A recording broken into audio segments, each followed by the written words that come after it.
Nous sommes sur une certaine lancée par rapport à la Maison des Héros. La Maison des Héros, c'est le programme auquel vous vous trouvez. C'est une plateforme que le Seigneur nous a inspirée. Comme le slogan l'indique, équipé pour conquérir. L'objectif de ce lieu est de venir rencontrer Dieu pour que par sa parole et son enseignement, il fasse de nous des personnes sans force, des personnes sans valeur aux yeux des gens, des personnes sans grosse habileté apparente. Il fasse de nous des héros, des personnes qui sont capables de faire des choses extraordinaires pour lui. Parce que c'est ce que lui, il a prévu pour nous. Dieu n'a jamais voulu que nous soyons des spectateurs sur la terre. Il n'a jamais voulu que nous soyons des accompagnateurs des autres. Ça n'a jamais été le plan et le calcul de Dieu. La volonté du Seigneur a toujours été que nous soyons des personnes qui allons produire des œuvres qui sont dignes de son royaume. Hier, je le disais à la veillée de l'église, nous sommes censés être le réceptacle de la gloire de Dieu. C'est-à-dire que cette gloire-là, nous ne la reflétons pas. Elle ne vient pas d'ailleurs pour venir luire sur nous, pour réjaillir ailleurs. Non, cette gloire-là, nous la portons en nous. Amen. On dit, nous sommes des vases de terre et nous portons en nous ce trésor-là qui est la présence et la vie de Dieu. Et Dieu a besoin qu'au travers de nous, le monde voit sa gloire. Donc si nous sommes là aujourd'hui, c'est parce qu'il y a quelque chose en nous que le Seigneur a besoin de réveiller. C'est parce que Dieu compte sur nous. Sinon, Dieu ne donne pas à quelqu'un ce qu'il ne mérite pas. Si Dieu estime qu'il doit faire de toi, qu'il doit te parler de choses profondes, ça veut dire que Dieu considère que tu es quelqu'un qui est censé faire des choses grandes. Amen. Parce que pour pouvoir faire des choses grandes, il faut d'abord commencer par la profondeur. On le dit toujours, hein, tout bâtiment commence d'abord par ses fondations. Et plus le bâtiment doit aller en hauteur, plus les fondations sont profondes. Et plus ça prend du temps. Alléluia. Donc tu as de la valeur aux yeux de Dieu et je veux que tu te considères comme ça. L'un des passages que le Seigneur nous a donné, sinon le passage clé que le Seigneur nous a donné concernant la Maison des Héros, c'est le passage de la caverne d'Adullam. Alléluia. La caverne d'Adullam qui est une caverne où David s'est réfugié quand il fuyait Saül qui le persécutait. Quand il est arrivé dans la caverne d'Adullam, la Bible dit que tous ceux qui avaient des créanciers, toutes les personnes qui étaient rejetées, ceux qu'on considère comme des voyants en Israël, ils sont allés se regrouper tous auprès de David. Et ils sont restés dans la caverne. Et ce sont des gens qui ont commencé à sortir avec David à leur tête pour mener des excursions. Il y a Oriane dehors. Pour mener des excursions, pour poser des actions et tout et tout. Et au fur et à mesure, ces personnes qui étaient des personnes rejetées ont fini par devenir ce qu'on a appelé plus tard les vaillants hommes de David. Et quand vous regardez l'histoire, ce qu'on dit que ces personnes ont été capables de faire, on a l'impression que c'est deux groupes de personnes différents. Alors que c'est exactement les mêmes gens qui étaient mal vus dans la société, rejetés. C'est eux qui ont commencé à faire des choses mais extraordinaires. Mais c'est incroyable. Alléluia. Et c'est ton cas aujourd'hui. Je ne sais pas d'où tu viens devant s'il te plaît. Je ne sais pas d'où tu viens, je ne sais pas ce que tu as traversé, je ne sais pas qu'est-ce qui te fait hésiter, mais il faut savoir qu'aux yeux de Dieu, tu es quelqu'un qui a de la valeur, qui a un potentiel et il veut le faire sortir. Amen. Amen. Amen. Ok. Nous sommes dans une série d'enseignements. 12 marches vers le trône. Le trône dont il est question, je vais commencer par le dire, je le répète assez souvent pour qu'on ne se perde pas. 12 marches vers le trône, ce n'est pas 12 marches vers le trône de Dieu. C'est 12 marches vers nos trônes respectifs. Parce que dans la pensée de Dieu, chacun de nous est censé avoir un trône. Et est censé avoir une zone dans laquelle il doit avoir de l'impact. Dieu nous a créés, je le disais tout à l'heure, pas pour accompagner les autres. Il nous a créés pour pouvoir être un instrument entre ses mains pour impacter cette terre et apporter du bien aux gens autour de nous. Et pour que sa gloire soit vue. Donc il nous donne des territoires, il nous donne des espaces, des endroits dans lesquels nous sommes censés manifester sa gloire en tant que ses représentants. La Bible dit nous sommes les ambassadeurs de Christ sur terre. Alléluia. Amen. Donc on a un trône. Sinon on a des trônes. Chacun de nous a un trône sur un secteur. Chacun de nous est censé régner quelque part. Et cette bénédiction-là se trouve dans la bénédiction que Dieu a prononcée sur Adam et Ève quand il les a créés. Avant même de les former, de les emmener sur terre. Il a dit, faisons l'homme à notre image et à notre ressemblance et qu'il domine. Amen. Il dit, soyez féconds, multipliez, remplissez la terre et la sujettissez et dominez. Donc la domination là, c'est pour nous tous. Il y a toujours un domaine, un secteur dans lequel tu es censé dominer sur cette terre. Peu importe qui tu es, peu importe ton âge, peu importe d'où tu viens, peu importe ta condition sociale. Alléluia. Donc les 12 marches en question, je vais vous faire rapidement un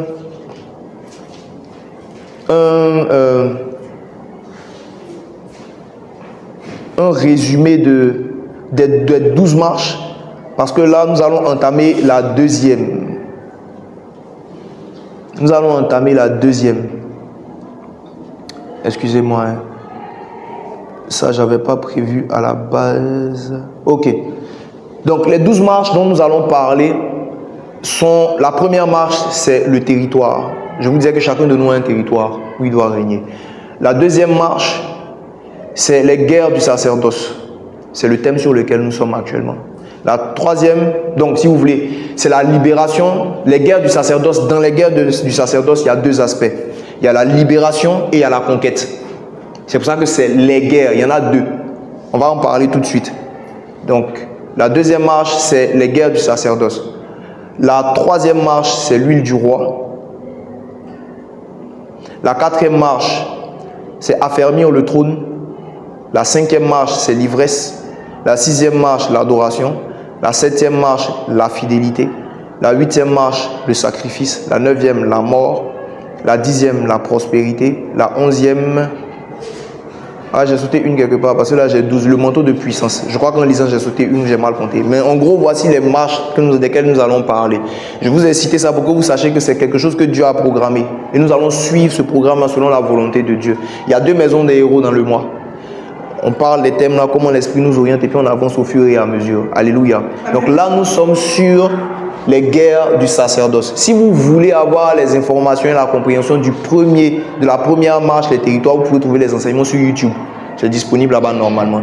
Donc là, on a parlé vraiment en long et en large des territoires, comment chacun de nous a des territoires, sur quel territoire il doit régner, comment ça se passe, comment ça fonctionne. On a parlé de ça pendant près de 2 mois ou 3 mois, si je ne me trompe pas. Donc vous avez tout ça sur YouTube pour comprendre. La deuxième marche, c'est les guerres du sacerdoce. Les guerres du sacerdoce, pourquoi ? Le sacerdoce, déjà, on va commencer par le définir avant d'avancer. On ne va pas définir la guerre. Je pense que chacun de nous sait déjà ce que c'est que la guerre. On ne va pas perdre le temps là-dessus. Donc, la définition du sacerdoce. Le sacerdoce, en fait, on va faire simple, c'est la fonction. Le fond sonore, vous pouvez le monter un peu, ça serait bien, s'il vous plaît. Vous avez mis un fond sonore, non? Ah, c'est l'autre côté. Ok. J'avais voulu vous demander, j'ai laissé. Vous avez des haut-parleurs? On a laissé. Je vais venir, j'ai oublié. Mais c'est pas grave. Oui, mettez un petit fond sonore, s'il vous plaît.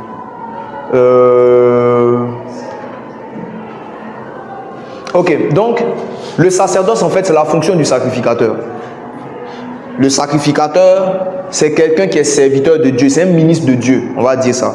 Amen. À la base, les sacrificateurs sont des personnes que Dieu a sélectionnées parmi les Israélites pour pouvoir faire le travail de Dieu dans le temple. Pour le bien ou bien pour aider le peuple à se rapprocher de Dieu. Amen. Donc, c'est ça le travail en fait du sacrificateur. Être en tout cas, sacrificateur ancienne version, donc de l'Ancien Testament. Son travail c'était quoi? Il devait être une forme d'intermédiaire entre Dieu et le peuple d'Israël. Donc le peuple venait vers les sacrificateurs pour pouvoir leur apporter leurs offrandes, leurs sacrifices, que ce soit d'action de grâce, que ce soit pour l'expiation de leurs péchés, etc. Et quand ils apportaient leurs offrandes, les sacrificateurs les réceptionnaient et puis il y avait des rites que les sacrificateurs faisaient pour pouvoir rendre culte à Dieu. Alléluia. Quand Dieu aussi parlait, il parlait parce qu'il avait accepté ce qui se passait ou bien les trucs. Et puis les sacrificateurs étaient censés être aussi des liens,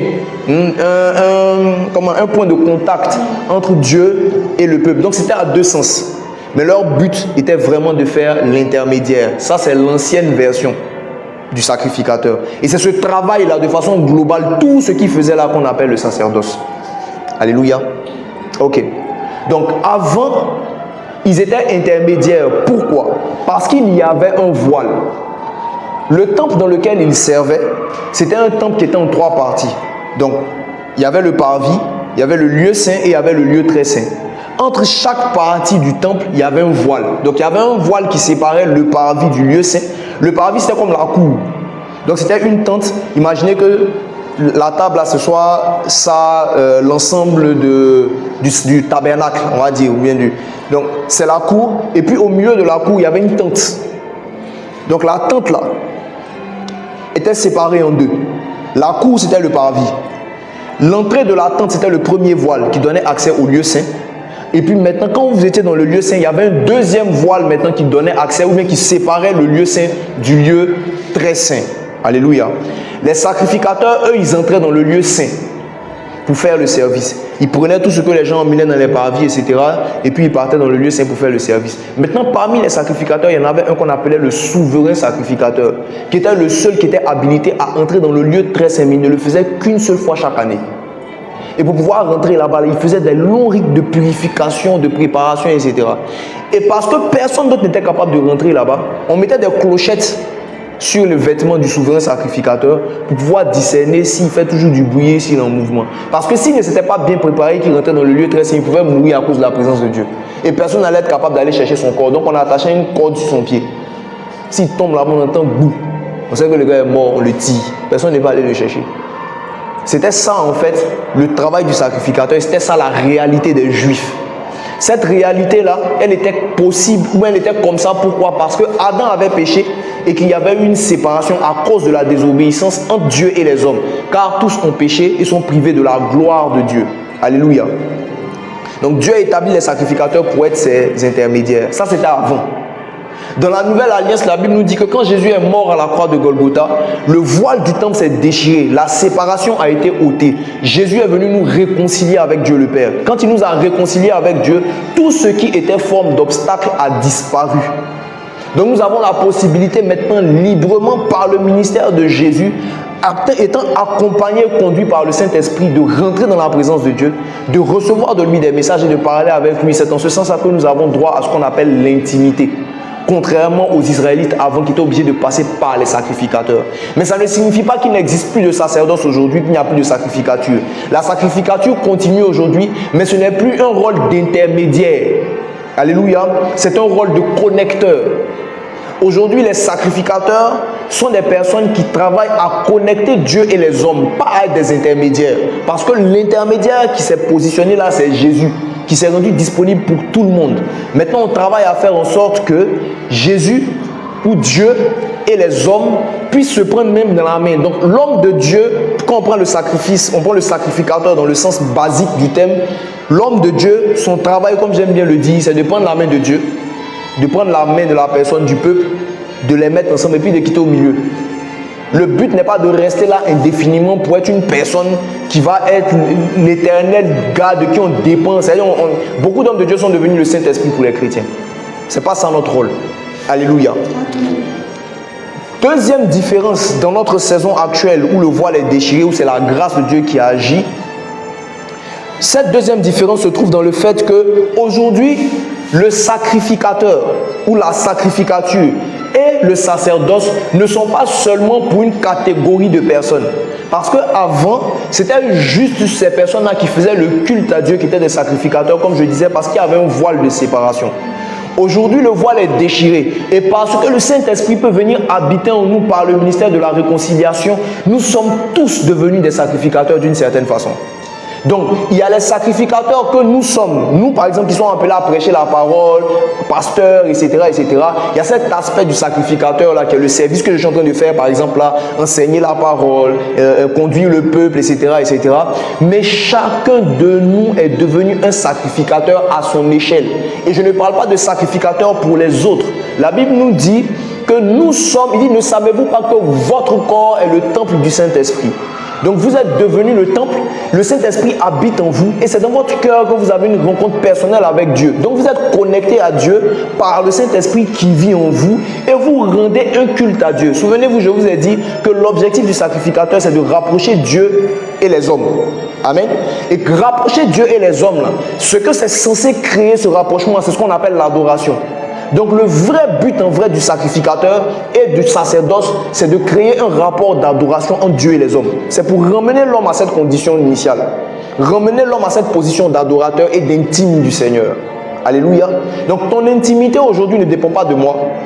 Ton intimité aujourd'hui ne dépend pas du pasteur ou du prêtre ou de je ne sais pas quel homme de Dieu a été établi sur ta vie. Ton intimité avec Dieu dépend de comment toi tu te positionnes en tant que sacrificateur dans ta propre vie. Il dit vous, quand vous priez, il dit entrez dans le lieu secret et fermez la porte. Et votre Père qui entend, qui voit dans le secret vous répondra. Donc le lieu secret là n'est pas un endroit où on va avec quelqu'un d'autre.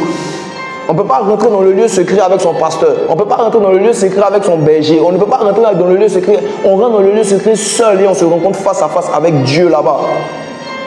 Quelqu'un me comprend? Quelqu'un me comprend? Amen. Le projet du Seigneur a toujours été, depuis même le peuple d'Israël, qu'on soit tous des sacrificateurs. Ça a toujours été son plan.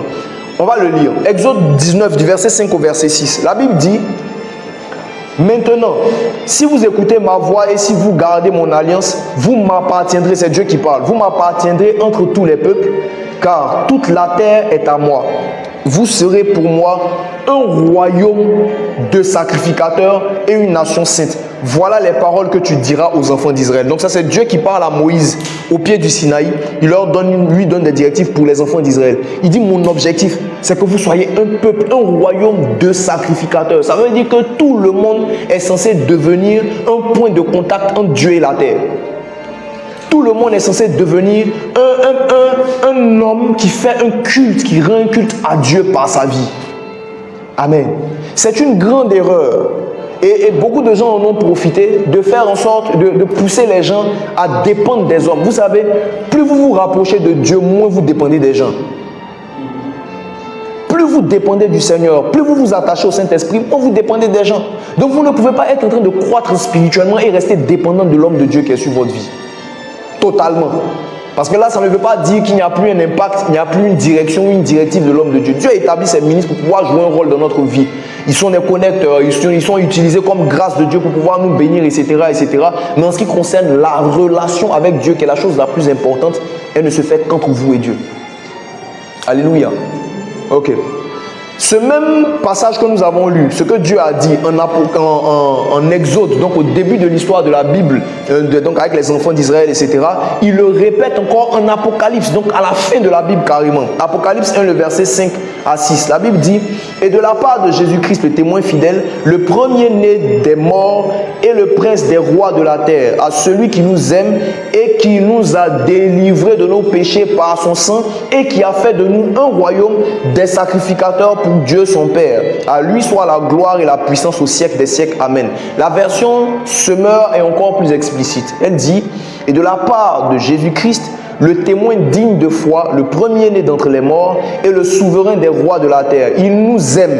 Il nous a délivrés de nos péchés par son sacrifice et il a fait de nous un peuple de rois, des prêtres au service de Dieu son Père. Je vous parlais tout à l'heure de trône. Donc Dieu a fait de nous des personnes qui sommes censées régner. Donc nous sommes des rois. Quand on dit que Dieu est le roi des rois, il est le roi de nous les rois. Nous sommes censés régner. Mais nous ne sommes pas seulement que des rois. Nous sommes à la fois rois et prêtres. Alléluia. Ok. Et cette image-là même, nous l'avons dans Genèse. Quand on parle de Melchisédek. Quand Abraham a vaincu, etc., on dit il y a Melchisédek qui est roi de Salem, qui veut dire roi de paix, qui était sacrificateur de l'Éternel, qui est venu à la rencontre d'Abraham, et puis Abraham lui a donné la dîme de tout. Alléluia. Et ça, j'ai envie de dire, c'est la manifestation suprême de ce que nous sommes censés être en fait. Roi et sacrificateur. C'est ce que Jésus a été. C'est ce que nous sommes aussi parce que nous sommes à l'image de Christ. Alléluia. On a encore ça dans Apocalypse 5, le verset 10. Qui dit: et il chantait un cantique nouveau en disant: tu es digne de prendre le livre et d'en ouvrir les sceaux, car tu as été immolé et tu as racheté pour Dieu par ton sang des hommes de toute tribu, de toute langue, de tout peuple et de toute nation, et tu as fait d'eux un royaume et des sacrificateurs pour notre Dieu. Donc vous voyez que là, il n'est plus question seulement des Juifs. Parce que quelqu'un pourrait dire: ah, mais on parle des sacrificateurs, on parle des Juifs. En quel moment ça arrive chez nous ici en Côte d'Ivoire? Alléluia. Donc le Seigneur nous fait comprendre que dans ce passage, on nous fait comprendre, on dit c'est toutes les tribus de la terre, tous les peuples, quel que soit l'endroit d'où on vient. À partir du moment où Jésus est mort, il est mort pour toute l'humanité et il a travaillé pour que chacun de nous, quelle que soit notre région, quelle que soit l'ethnie qu'on a, quel que soit le pays d'où on vient, quelle que soit la couleur de notre peau, quelle que soit notre culture, il a travaillé de sorte à ce que nous devenions tous ensemble un royaume et des sacrificateurs. Amen. Alléluia. Donc ça transcende l'identité terrestre qu'on a. Ça va au-delà de notre appartenance culturelle. Ça va au-delà des réalités familiales qui nous concernent. Parce que là, nous rentrons dans une gouvernance qui va au-dessus de la gouvernance de nos familles. Nous sommes dans des familles en Côte d'Ivoire. Chacun de nous a les réalités de sa famille. Mais aucune famille n'est au-dessus de l'État. Vous comprenez, non? Quelle que soit la famille que nous sommes, bon, en temps normal, hein, sinon, bon, on sait qu'il y a des familles qui... C'est pas normal, mais bon, voilà, il y a des gens là, eux, ils font comme ils veulent, et puis on ne peut pas trop parler. Mais c'est pas ce qui est normal. En vrai, nul n'est au-dessus de la loi. Si tu vis dans un territoire, la juridiction de ce territoire et les lois qui les concernent, ou qui la concernent, sont censées guider ta manière de vivre sur le territoire. Amen. La constitution est faite pour conduire nous, tous notre vie, et les lois qui sont établies, ça conduit la loi de toutes les familles sur le territoire ivoirien. Donc une fois que nous rentrons en Christ, toutes les lois familiales, toutes les condamnations, tout ce qui a été établi et décrété dans nos familles, parce que nous commençons à appartenir à Christ, la loi de Christ se met au-dessus de la loi de nos familles, pour nous donner d'être reliés maintenant directement à la nature de Jésus. On appelle ça la filiation. Maintenant, nous ne sommes plus affiliés à nos familles, mais nous sommes affiliés à la famille du royaume. Donc, ce sont les lois, la justice du royaume, ses droits, ses avantages qui dominent maintenant sur notre vie et qui nous donnent de pouvoir faire une chose ou une autre. Ce n'est plus nos capacités humaines. Ce n'est plus seulement ce que nos familles décident. Ce n'est plus seulement ce que la nation ivoirienne décide. Ce n'est plus seulement la réalité du territoire qui nous domine. Mais parce que nous appartenons à un royaume supérieur, la loi de ce royaume-là devient vivante en nous et nous permet de pouvoir dominer sur les lois qui nous entourent. Quelqu'un me comprend? Ok. Alors, si donc le sacerdoce, c'est pour les sacrificateurs, qui normalement sont censés être dans la présence de Dieu, à quel moment les sacrificateurs font la guerre? Puisqu'on parle des guerres du sacerdoce. Alléluia. Nos vies aujourd'hui sont soumises à une réalité. C'est que ce monde est en guerre. Il y a deux camps. Il n'y a pas trois. Il n'y a pas quatre. Il y a le camp de Dieu et il y a le diable de l'autre côté. Et c'est une guerre sans réconciliation. Parce que lui qui est le plus petit, c'est celui qui a le plus gros cœur. Il ne va jamais retourner vers Dieu pour dire pardon. Jamais. Donc on sache que où on est là, c'est cuit. Et pourquoi nous sommes impliqués dans cette guerre? Parce qu'on pourrait dire que mais en fait ça ne nous concerne pas. Toi tu as fait parler avec ton patron dans le ciel là-bas. On t'a chassé. C'est sur nous que tu es en train de t'échauffer. Bon, nous on a quoi à voir en fait. Et comme je dis aux gens, toi tu n'as pas de discours avec le diable. Mais lui, il a discours avec toi. Pourquoi? Parce que tu es l'image de Dieu. Et s'il ne peut pas te toucher, toi, imaginez que quelqu'un rentre dans ta maison et qu'il veut te faire du mal et qu'il ne soit pas capable de t'atteindre toi parce que tu es beaucoup plus fort que toi. Qu'est-ce qu'il va faire? Il va frapper tes enfants. Parce qu'il sait que c'est la chose à laquelle tu t'attaches le plus, ce que tu aimes le plus. Là. Je vais casser ça. Donc si je ne peux pas te frapper, tu aimes beaucoup ton portable, je peux le casser. C'est dans cela que souvent dans les palabres de couple, il y a des gens qui lancent les portables, qui cassent les ordinateurs. Parce qu'en temps normal, si c'est coup de poing, je ne peux pas t'emmener quelque part, mais ton ordinateur là, il peut casser. Puis c'est comment tu aimes ton jeu vidéo là. Donc je vais jeter ça par la fenêtre ou bien mettre dans l'eau. Vous comprenez, non? Et c'est exactement la même technique que le diable fait. Il ne peut pas toucher à Dieu directement, donc il touche à son cœur. Il ne peut pas faire du mal à Dieu, donc il essaie de frapper à ce que Dieu aime le plus. Et il essaie de faire, il n'y a pas plus grande, comment je vais dire, il ne peut pas faire pire que d'emmener ce que Dieu aime dans le même enfer où il est censé aller. Ça, c'est le summum, quoi. Ok, tu m'as chassé, non, tu as réservé l'enfer pour moi, d'accord. Ce que tu aimes, je vais les prendre pour partir là-bas. Vous comprenez? Donc on est en guerre, qu'on le veuille ou non. Et cette guerre, ce n'est pas nous qui l'avons déclenchée. C'est Satan. Et on ne peut pas le raisonner. Donc ça veut dire que où on est, soit on se bat, soit on meurt. Voilà, ça ne dépend pas de Dieu. Alléluia. Ok. Donc, nous sommes aujourd'hui devenus des sacrificateurs, mais en même temps nous sommes devenus des soldats. Et il y a deux guerres principales que nous, en tant que sacrificateurs, nous devons mener. Et je vais vous les expliquer. Dans les premières saisons de cette session sur les guerres du sacerdoce, on a parlé, j'ai expliqué des choses qui sont longues. Vraiment, si vous pouvez aller réécouter, ça va vous permettre de mieux comprendre encore. Là, je vais vous donner juste un résumé pour que vous essayiez de comprendre. Mais ça rentre dans des trucs très explicatifs pour pouvoir vous faire comprendre pourquoi ce que je dis, je l'ai dit là, je l'ai dit. Vous pouvez aller regarder. Mais par la grâce de Dieu, le Saint-Esprit m'a donné une manière de pouvoir simplifier les choses pour aujourd'hui, pour qu'on puisse avancer sur le thème. Parce que si je dois réexpliquer tout, aujourd'hui, là, on va recommencer à zéro. Et puis on va faire 2 maisons d'héros au moins avant de pouvoir revenir encore sur ce qu'on devait se dire aujourd'hui. Alléluia.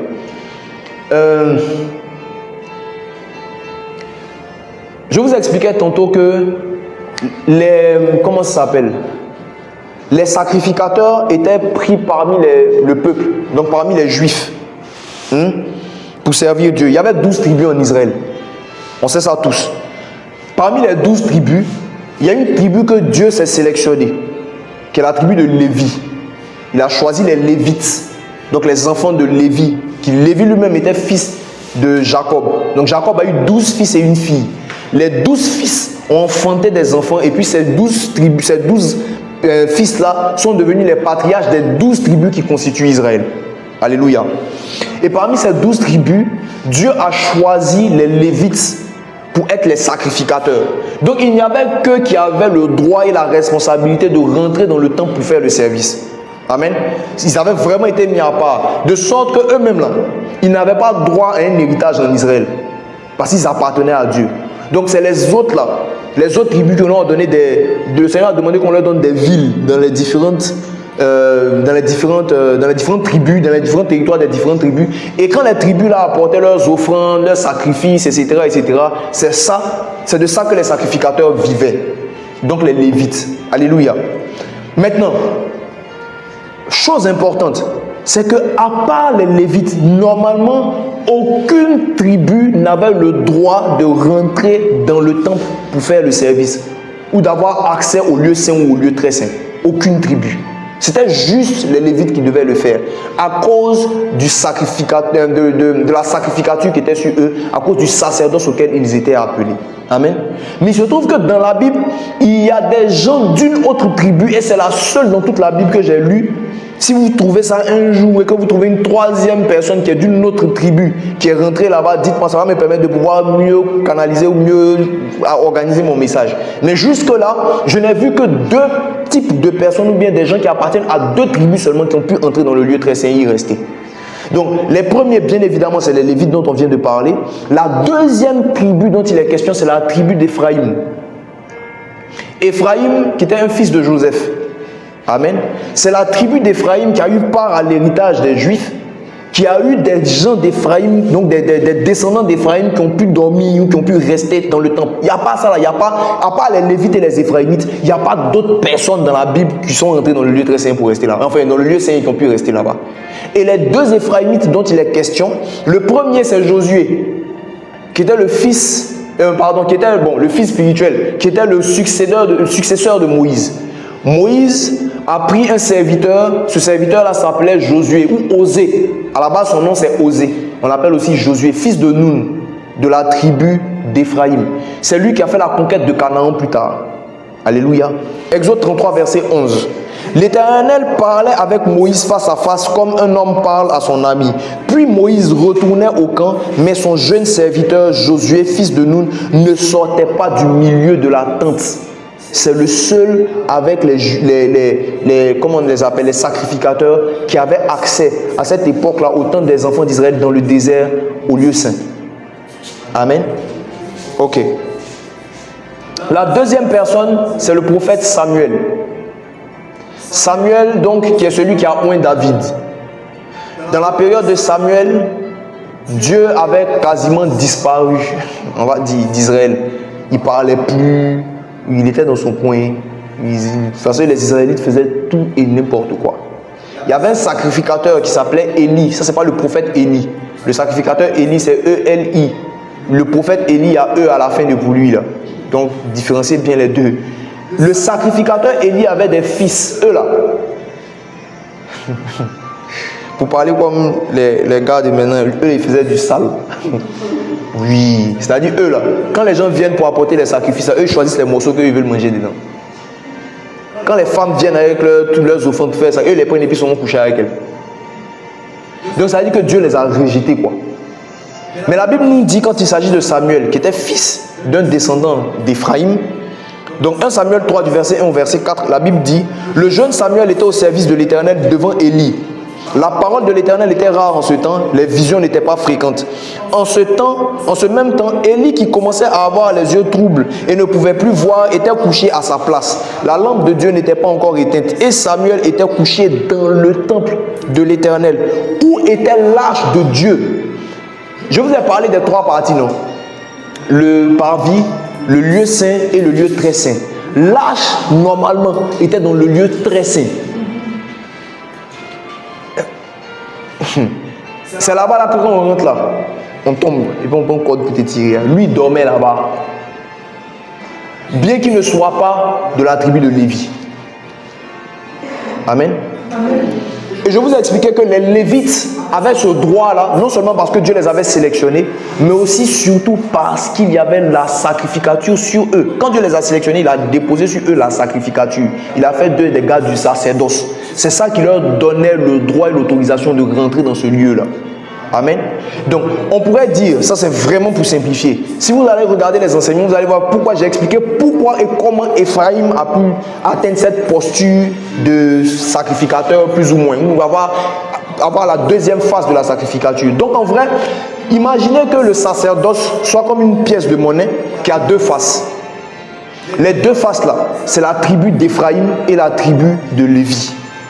Amen. Et ça, ce sont les conséquences de leur positionnement là. C'est ça qui fait que les deux là ont pu avoir accès au lieu très saint, en tant que Lévite et en tant qu'Éphraïmite. C'est bon? Ok. Maintenant, autant il y a deux faces du sacerdoce, autant il y a deux guerres que le sacerdoce mène.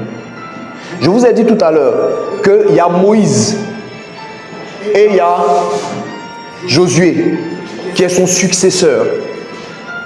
Les enfants d'Israël vont arriver en Égypte par le canal de Joseph, quand il va avoir la famine mondiale. Comme l'Égypte avait les ressources nécessaires, ils sont allés là-bas pour acheter la nourriture. Ils se sont rendus compte, on va passer les détails, que c'était Joseph qui était le chef, qui était devenu premier ministre, etc. Il a fait venir son père et ses frères, ils sont restés en Égypte. Et ils ont tapé 400 ans là-bas. Mais au début, c'était chic. Arrivé à un certain moment, ça s'est gâté. Parce que le pharaon qui est venu remplacer le pharaon qui a nommé Joseph a considéré que les Juifs devenaient trop nombreux et qu'ils étaient une menace pour son peuple. Donc le meilleur moyen de pouvoir les gérer, c'est de faire d'eux des esclaves.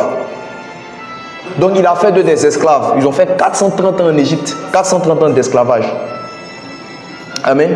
Et quand le temps était arrivé, Dieu a suscité Moïse de la tribu de Lévi pour pouvoir faire sortir les Israélites de l'Égypte. Amen. Exode 3, le verset 10. Mais il y a quelque chose qui manque dans mon message. Où c'est passé? Ok. Exode 3, le verset 10. La Bible dit, maintenant, va, je t'enverrai auprès de Pharaon et tu feras sortir d'Égypte mon peuple, les enfants d'Israël. Amen. Ça, c'est Dieu qui parle à Moïse au buisson ardent. Moïse sentait l'appel de Dieu pour libérer son peuple, pour être un chef, un leader en Israël. Du coup, lui qui a été élevé dans la maison de Pharaon, par la fille de Pharaon, il s'est toujours senti attaché aux Juifs et à leur situation. Et un jour, il allait trouver qu'il y avait un Juif qui était en train de se faire maltraiter par un Égyptien. Il a tué l'Égyptien puis il l'a caché dans le sable. Une autre fois, il a trouvé deux Juifs qui étaient en train de se battre. Il est venu genre parler pour essayer de séparer, pour dire que voilà, il y a un parmi eux qui dit, mais qui t'a établi juge entre nous? Est-ce que tu vas me tuer comme tu as tué l'Égyptien? Amen. Quand il a fait ça, le son est arrivé dans les oreilles de Pharaon que le gars que tu as hébergé là, il a commencé à tuer tes amis. Donc il a fui pour aller à Madian. Il a tapé 40 ans là-bas. Il s'est marié là-bas. Donc quand il fuyait l'Égypte, il avait 40 ans. À 80 ans, Dieu se révèle à lui par le buisson ardent. Il était berger. Il était en train de conduire le troupeau de Jéthro, son beau-père. Et puis il tombe sur un buisson qui est en feu, mais qui ne se consume pas. Il entend une voix qui lui parle. C'est là que Dieu lui parle. Amen. Ce que nous venons de lire là, Exode 3, le verset 10. Je ne sais pas pourquoi la suite de mon truc n'est pas là, mais je vais aller directement. Exode 3, le verset 10. Tout ça c'est important parce que ça va nous permettre de comprendre les guerres en question. Donc Exode 3, le verset 10. Voilà, donc l'Éternel se présente à Moïse. Voilà, je suis Moïse, je suis l'Éternel, le Dieu de tes pères, etc., etc. Et puis maintenant il lui dit au verset 10, maintenant va. Avant ça, on va lire le verset 8, c'est ce que je cherchais. On va lire même à partir du verset 7. L'Éternel dit, j'ai vu la souffrance de mon peuple qui est en Égypte et j'ai entendu les cris que lui font pousser ses oppresseurs, car je connais ses douleurs. Je suis descendu pour les délivrer de la main des Égyptiens et pour les faire monter dans ce pays, dans un bon et vaste pays, dans un pays où coule le lait et le miel, dans le lieu qu'habitent les Cananéens, les Hétiens, les Amoréens, les Phérésiens, les Éviens, les Jébusiens. Alléluia. Donc Dieu, quand il se révèle à Moïse dans le buisson ardent, il lui dit qu'il va faire deux choses. Il dit, je vais les libérer, les faire sortir d'Égypte et je vais les faire monter dans une terre qui est bonne pour eux, que j'ai promis en fait à Abraham depuis longtemps, 400 ans en arrière. Ces deux choses que Dieu promet ou dit à Moïse qu'il veut faire avec les enfants d'Israël sont les deux guerres du sacerdoce. Faire sortir, donc délivrer de la main des Égyptiens et faire entrer à Canaan. Mais ce qu'il faut comprendre, c'est que dans les deux cas, quand il dit au verset 8, je suis descendu pour les délivrer de la main des Égyptiens. Et quand vous regardez comment ça s'est passé, ça a été un véritable combat.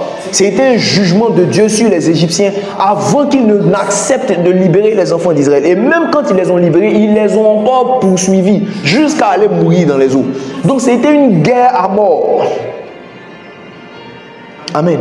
Quand on parle de délivrance, ça veut dire qu'il y a captivité. La personne n'est pas assise, bras croisés, pieds croisés, dans un coin en train de chiller, puis on parle de te délivrer. Quand on parle de délivrer, ça veut dire que tu es sous une oppression. Ça veut dire qu'il y a quelqu'un qui est en train de dominer sur toi, mais pas d'une manière qui t'arrange. Sinon, on va parler de délivrance. On ne délivre pas quelqu'un de quelque chose qui lui plaît. Vous comprenez? Et cette phrase-là, retenez-la bien, parce que ça va nous servir devant. On ne délivre pas quelqu'un de quelque chose qui lui plaît. Je fais un saut en avant et puis je reviens en arrière. Cette phrase est importante. Parce que quand on va parler de délivrance, qui est la première guerre du sacerdoce, comprenez que s'il y a quelque chose dans votre vie qui vous détruit, mais auquel vous êtes attaché, Dieu ne peut pas vous délivrer de ça. Amen. S'il y a quelque chose dans votre vie qui vous détruit, qui n'est pas bon pour vous, mais que vous êtes attaché à ça, Dieu va vous parler, il va tout faire. Mais tant que vous restez, il y a des gens qui aiment leur maladie. Vous savez ça? J'ai entendu parler du témoignage d'une dame pour qui on prie. On dit Dieu va te guérir, Dieu l'a guéri, mais son état ne s'améliorait pas. L'homme de Dieu est allé prier pour dire, mais Seigneur, depuis combien de temps on prie pour la dame? Elle dit, elle va guérir. Il faut aller lui demander si elle a envie de guérir. Il s'en va parler à la dame. Elle dit que depuis qu'elle est mariée, là, son mari n'a jamais été aussi présent que depuis qu'elle est malade. Il a ses petits soins, il est là. Donc elle veut que ça continue. Tu as prié comment, quelle que soit l'onction que tu veux. C'est-à-dire, quand Dieu lui-même vient et dit, ma fille, je vais te délivrer, il faut te retourner. Il y a des gens qui aiment leur vice. Il y a des gens qui aiment la mort. Je ne sais pas si vous connaissez des gens qui aiment funérailles. Si vous n'en connaissez pas, moi j'en connais. Ils ne sont jamais dans les coins où on fait bonne chose. C'est toujours... C'est-à-dire que la personne est capable de dépenser des sommes astronomiques pour des funérailles. Mais l'argent, là, elle ne peut pas prendre ça pour se nourrir. Pour prendre soin d'elle-même. Pour s'occuper de son activité. Mais elle est prête à prendre tout son argent qu'elle prend. Elle travaille dur là, pour aller dans les funérailles. Pour dépenser là-bas plein. Puis on va dire, ouais, la grande soeur, le grand frère, il est venu. Funérailles. Il y a des gens qui aiment faire pitié. Tu aimes ça, qui t'appelle, je suis là, vraiment, ça va pas, c'est dur. Toujours, c'est dur. C'est très étrange, hein? Mais il y a des gens qui sont comme ça. Alléluia. Donc il dit, je suis venu pour les délivrer de la main des Égyptiens, première guerre, et pour les faire monter. Mais quand il leur dit pour les faire monter, c'est pour prendre possession du pays. Parce que implicitement, il dit quoi? Il dit pour les faire monter dans un bon pays où habitent. Ça veut dire qu'il y a des gens qui sont là-bas. Il n'y a aucun Canaan qui est vide. Aucun. Si Dieu te dit, il y a un territoire que je vais te donner pour que tu y règnes, il faut savoir que tu vas trouver des adversités là-bas. Et si l'adversité n'est pas l'adversité du territoire, ce sera l'adversité de ton propre cœur. Face au territoire, il y a toujours une adversité sur un territoire à conquérir. S'il y a conquête, ça veut dire qu'il y a opposition. Donc s'il y a délivrance, ça veut dire qu'il y a opposition. S'il y a conquête, ça veut dire qu'il y a opposition. Amen. Et quand vous regardez les deux personnes qui ont travaillé pour la délivrance des Israélites et pour la conquête de Canaan, c'est un Lévite et un Éphraïmite. Donc Moïse, en tant qu'enfant de la tribu de Lévi, représentant le sacerdoce, donc par Lévi, a fait sortir les enfants d'Israël d'Égypte. Et Éphraïm, par donc Josué, a possédé le territoire, a conquis le territoire. Alléluia. Donc, il y a deux faces au sacerdoce. La face libératrice, donc qui est représentée par Moïse et Lévi, et la face conquérante, qui est représentée par Éphraïm, par Josué. Donc, dans votre sacerdoce, vous, en tant que nouveau sacrificateur en Christ, dans la nouvelle saison, les choses ont changé de configuration, mais les réalités et les principes n'ont pas changé. Il y a toujours une action de délivrance et une action de conquête dans la vie de tout homme qui commence à marcher avec Christ. Et c'est votre sacerdoce qui va mettre en exergue et qui va activer en vous la capacité de se délivrer ou d'être délivré et la capacité de conquérir. Mais si vous n'avez pas préalablement été délivré de ce qui vous tient, vous ne pouvez pas être capable d'aller conquérir quelque part. C'est impossible. Vous ne pouvez pas être esclave et chercher à avoir une terre où régner. C'est même dans la Bible écrit en fait que c'est un drame. Ça veut dire que c'est un scandale de voir des esclaves sur les chevaux et des princes à terre. Alléluia. Oui, avant de connaître Christ, vous étiez des esclaves. Nous étions des esclaves. Mais à partir du moment où nous avons accepté Christ, nous sommes positionnés en tant que princes et rois. En ce moment-là, quand nous sommes sur des chevaux, nous ne sommes plus des esclaves sur des chevaux. Nous sommes certes des anciens esclaves, mais qui ont obtenu leur libération par un prix qui a été payé par Christ. Amen. Donc là, maintenant, nous sommes positionnés en tant que des seigneurs, en tant que des rois. Et il est normal pour nous de monter sur les chevaux. Mais quelqu'un pourrait dire, si Christ a déjà payé le prix pour nous libérer, en quoi est-ce que nous encore on doit venir pour pouvoir être libérés dans le sacerdoce? Amen. J'allais un peu vite, mais c'est pas mal. Au verset 8, on a lu ce que nous venons de lire. Et puis au verset 10, là maintenant, Dieu dit, maintenant va, je t'enverrai auprès de Pharaon et tu feras sortir d'Égypte mon peuple, les enfants d'Israël. Donc là maintenant, c'est la responsabilité que Dieu donne à Moïse. Donc il dit, je suis venu, j'ai entendu la souffrance des Israélites. Je suis venu pour les délivrer et pour les faire monter. Et puis il dit à Moïse maintenant, va, car c'est toi que je vais utiliser pour les faire sortir. Donc la responsabilité de Moïse était de libérer. Je n'ai pas vu, il y a peut-être ce passage, mais dans mon étude que j'ai faite et dans mes recherches, je n'ai pas vu la partie où Dieu a dit à Moïse qu'il allait les faire entrer en Canaan. Mais clairement là, lors de l'appel de Moïse, parce qu'après dans tous les cas, les appels sont évolutifs. Quand Dieu t'appelle, il ne te dit pas tout au départ. Il commence par te dire quelque chose et puis après au fur et à mesure, il continue, il ajoute. Mais là, dans un premier temps, à l'appel initial de Moïse, il dit à Moïse, toi je t'ai choisi pour lui dire, je vais faire deux choses, les faire monter, les faire sortir et les faire monter. Toi je t'ai choisi pour délivrer. Quand Moïse va mourir, ça on va le voir devant, au moment de Josué, il va dire, Moïse mon serviteur est mort, toi, fortifie-toi et prends courage, car c'est toi qui feras entrer ce peuple en possession du pays que j'ai juré à leur père de leur donner. Donc là maintenant c'est la conquête. Donc les deux guerres du sacerdoce dont il est question, c'est la délivrance, la libération Et la deuxième guerre, c'est la conquête. Alléluia. Nous allons introduire la délivrance aujourd'hui. Le troisième samedi du mois, donc aujourd'hui on est le premier, donc ça veut dire le 15, c'est ça? Le troisième samedi du mois de février, il y aura la deuxième maison des héros du mois. Et on va continuer sur le thème. Parce que là, mon heure est arrivée presque.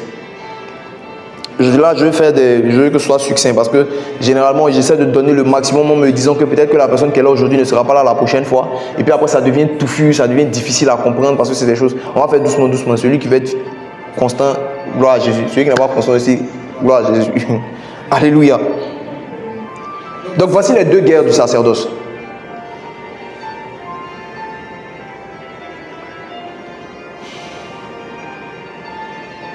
Ok. Quand Dieu donc, dans la vie des Israélites, décide de les faire sortir de l'esclavage dans lequel il est entré, il n'envoie pas des soldats.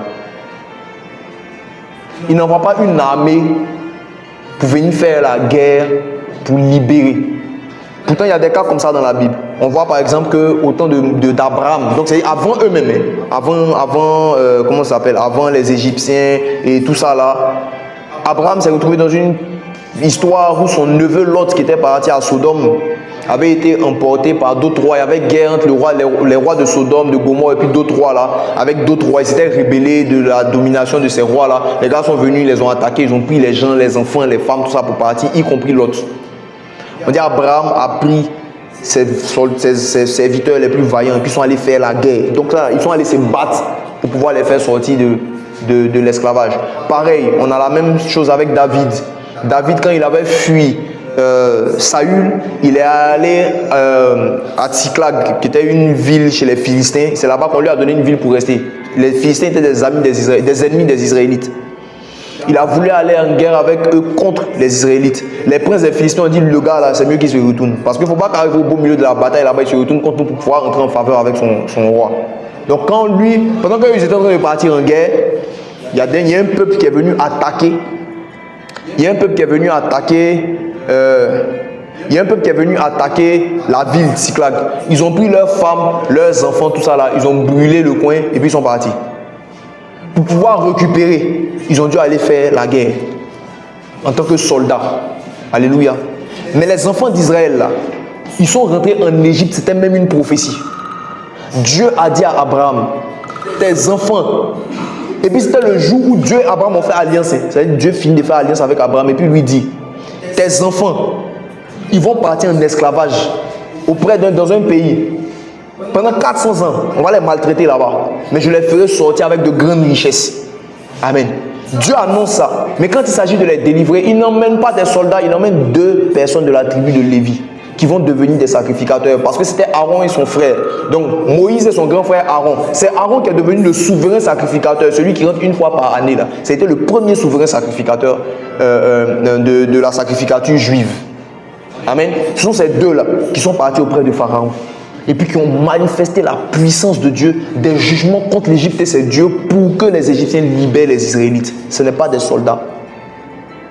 Donc pour que tu sois délivré de tout ce qui t'oppresse, quel que soit son genre, Dieu n'appelle pas de toi l'aspect soldat guerrier qui va venir crier fort fort pour prier. On dit ouais, toi tu es un gars de la délivrance. Il appelle l'aspect du sacrificateur. C'est-à-dire que je vous ai expliqué quand on a parlé du sacerdoce au départ que le sacerdoce en fait se résume par l'adoration. Donc ça veut dire que ta délivrance se trouve d'abord dans l'adoration, pas dans la guerre, dans la prière de combat.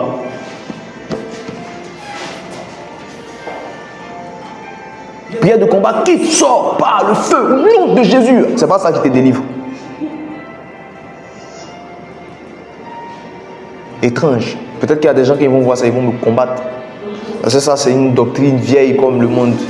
La délivrance est dans la prière de combat. Moi, je viens de te dire que la délivrance est dans l'adoration. Bizarre. La délivrance est dans le sacerdoce. Elle n'est pas auprès des soldats. Alléluia. Je disais tout à l'heure, quelqu'un va peut-être demander, 16 heures, ok. Quelqu'un va peut-être demander, mais si Jésus a déjà payé, on dit il est mort à la croix, Il a vaincu le diable, les esprits, etc., etc. Il les a livrés publiquement en spectacle et il a obtenu pour nous la délivrance. Pourquoi est-ce que nous, on doit venir encore mener une guerre? Et ça, c'est l'une des grandes questions des chrétiens. Si Jésus est mort à la croix, pourquoi on souffre encore? Pourquoi est-ce qu'on lutte encore avec les esprits? Pourquoi est-ce qu'il y a les esprits de famille qui nous fatiguent? Pourquoi il y a l'échec? Pourquoi? C'est plus ou moins simple. C'est plus ou moins simple.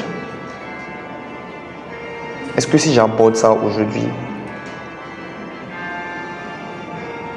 Ok.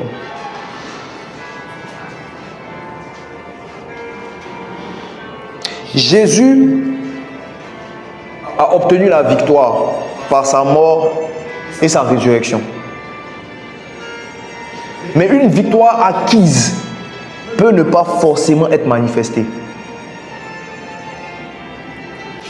Dans notre cas d'espèce, la victoire et les droits ont été acquis par Dieu, par le sacrifice de Christ. Mais notre ennemi, le diable, n'est pas encore enchaîné. Il a déjà perdu. Mais le problème, c'est qu'il est libre de ses mouvements. Comme je suis tombé sur une vidéo récemment d'un homme de Dieu qui disait, en fait, c'est comme si Satan est on bail. Comment on dit ça en français? Conditionnel. Alors, on l'a jugé, il est coupable, mais ça lui a donné, il est en conditionnel, quoi. S'il se comporte bien, peut-être qu'on peut le laisser, mais s'il se comporte mal, on va le condamner. Vous comprenez, non? Il est en mouvement. Maintenant, si le diable avait le droit et la capacité, le pouvoir de te vaincre, tu ne serais pas assis ici. Je t'assure. Mais il y a longtemps qu'il t'aurait tué. Il y a longtemps qu'il aurait décimé la race humaine. Le seul pouvoir que le diable a, son plus grand, sa plus grande arme, c'est la ruse. Sinon, Satan ne peut obliger aucun d'entre nous à faire quelque chose qu'il n'a pas envie de faire. C'est pour ça que je vous parlais tout à l'heure du fait que vous ne pouvez pas être délivré de quelque chose que vous aimez. Satan fait quoi? Il te suggère des choses. Tu les acceptes et tu obéis. Et c'est le même système que Dieu utilise. Il t'informe de quelque chose. Tu acceptes et tu obéis. Ou tu refuses et tu désobéis. Vous comprenez? Donc tout ce que vous faites qui vous incrimine, Satan n'est pas responsable. Il va être jugé pour le fait d'avoir tenté l'humanité, mais toi tu vas être jugé pour le fait d'avoir succombé.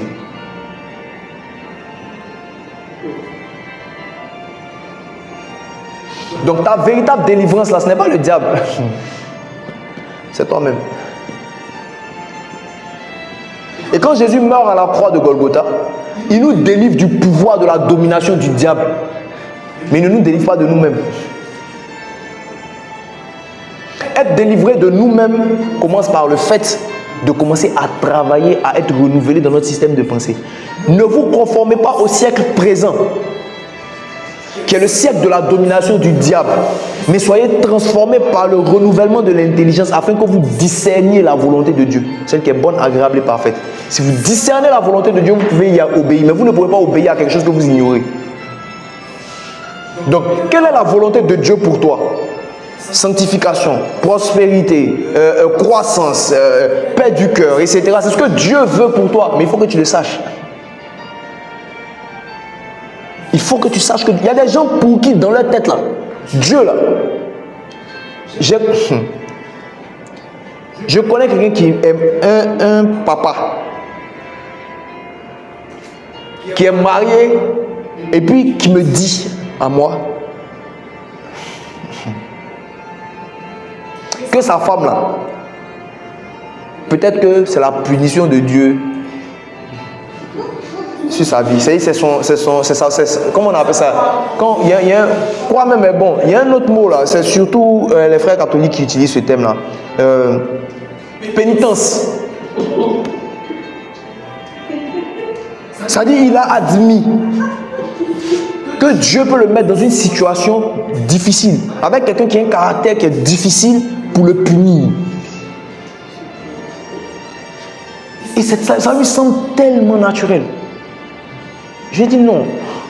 J'ai dit un papa, c'est un papa, presque 80 ans.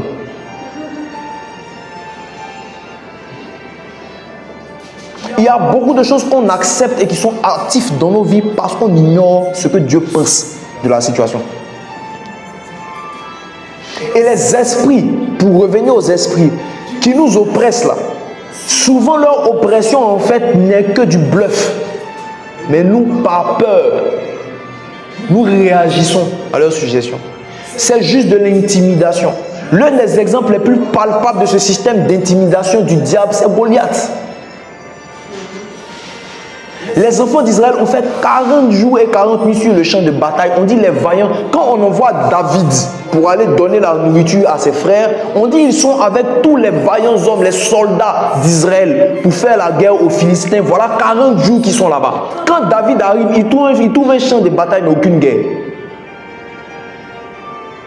Il arrive, il y a un champ de bataille. Il y a deux armées qui sont rangées en ordre de bataille, mais il n'y a pas de guerre. Ça fait 40 jours que les Israélites ils sont là-bas et puis se disent que leurs vaillants hommes sont en train de faire la guerre. Mais en vrai, ils sont arrêtés pendant 40 jours et 40 nuits.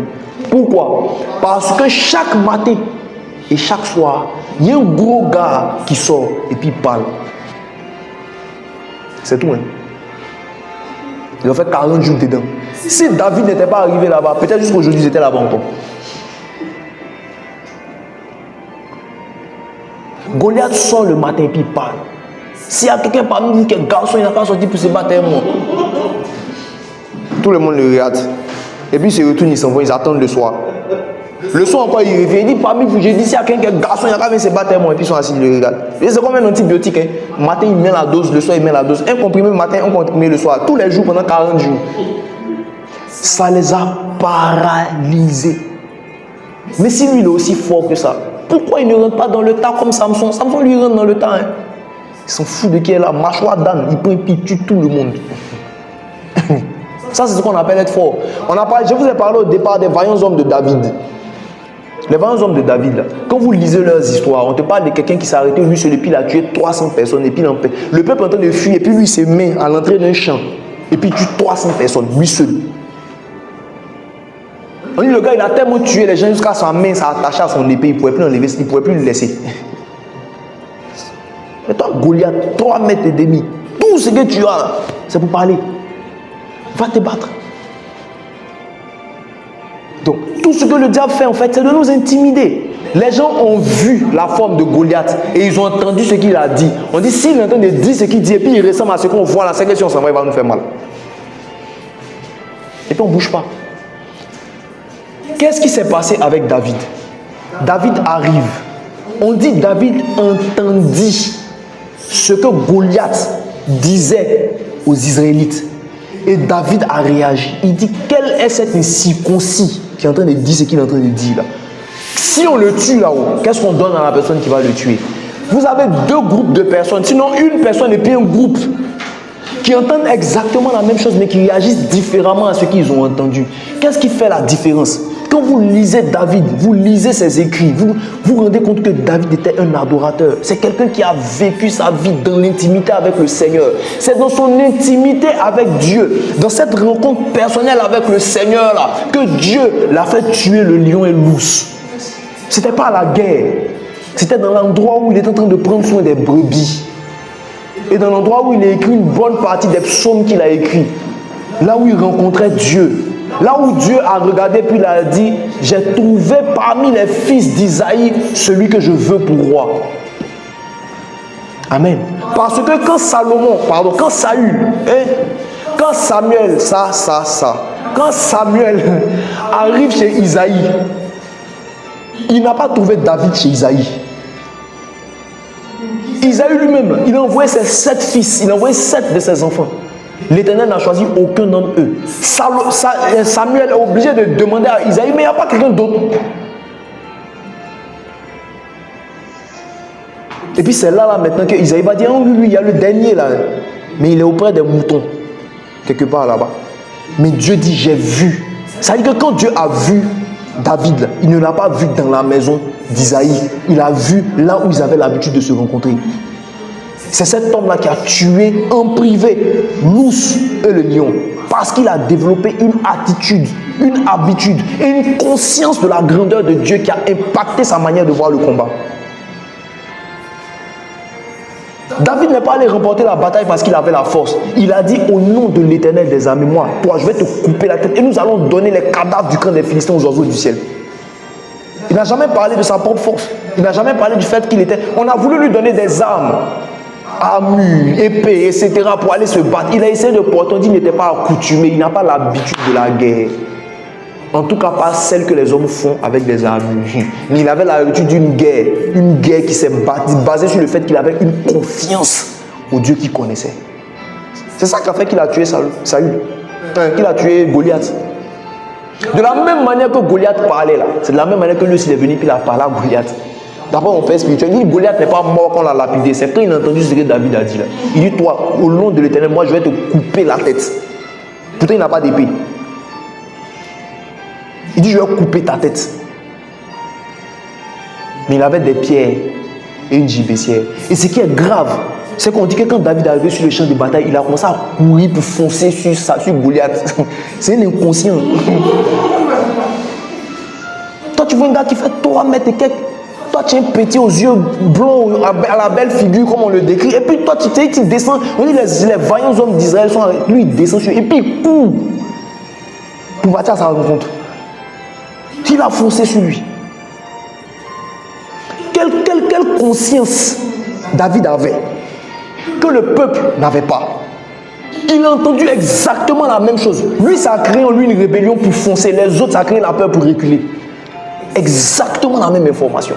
Donc le problème là, c'est comment l'information est venue trouver le cœur de la personne qui l'a entendu. Donc le véritable challenge, c'est pas l'esprit. Le véritable challenge, c'est pas ce que le diable dit, c'est comment ton cœur est. Donc ta vraie délivrance là, ce n'est pas être délivré de l'esprit. C'est qu'à l'intérieur de toi, il y a quelque chose qui se soit installé parce que comme David, tu étais capable derrière les moutons de rencontrer le Dieu qui fait tuer le lion et l'ours. C'est ça la délivrance. Amen. Où est-ce que Moïse a rencontré le Dieu qui lui a dit alors je vais te délivrer? Dans le désert, seul à seul. C'est là qu'il a croisé. Il a eu une révélation personnelle de Dieu. Je suis celui qui suis. Va leur dire. Il dit mais si eux là ils me demandent qu'est-ce que je vais leur répondre, ça veut dire que les gars même ne connaissaient même pas. S'ils ne croient pas, voici les signes que tu opéreras pour qu'ils croient. Donc la délivrance qui s'est passée en Israël, là, la puissance de Dieu s'est manifestée dans la vie ou par la vie de quelqu'un qui avait croisé Dieu. Encore une fois, cette libération ne s'est pas faite par une armée. Ça s'est fait par 2 hommes qui ont décidé d'obéir au Dieu qui a parlé à l'un d'entre eux dans le secret. Alléluia. Nous allons nous arrêter là pour aujourd'hui.